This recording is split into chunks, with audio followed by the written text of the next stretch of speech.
Welcome back to the garage. Stop sinning. Not my words, Jesus' words. It's what he says to the healed man at the end of the story in John 5, 1-15.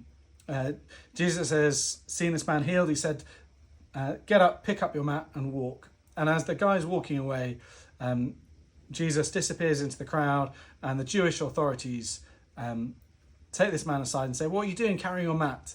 This was a breach of the traditions for the Sabbath, not a breach of the law, importantly, because the law said don't work, and this guy wasn't a mat courier, so he wasn't working, but he was breaching the traditions. And to avoid getting in trouble, this man says, it wasn't me, the guy who healed me, who must be a rabbi or something good if he healed me.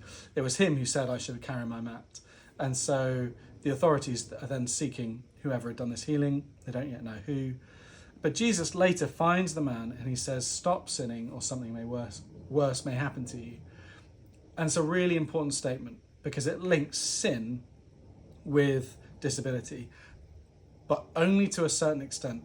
It links this man's disability with this man's sin. We don't know the nature of his disability, but conceivably he was doing something he shouldn't have been doing when he had an accident and became disabled. And I think we can all understand that sometimes my sin will have a direct consequence on my life.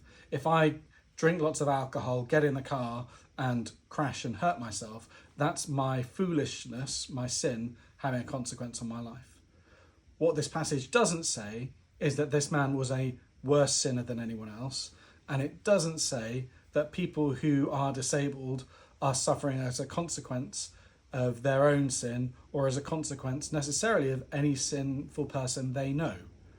All it's saying is that this person suffered as a consequence of their sin.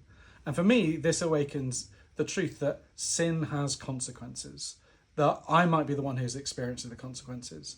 Someone else might be the person who experiences the consequences, or it might be those consequences are only really felt in judgment. For me, Jesus has suffered the consequences for my sin completely.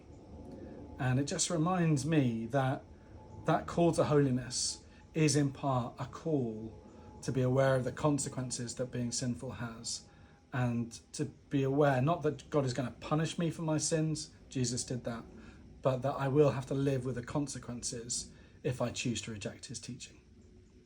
Amen.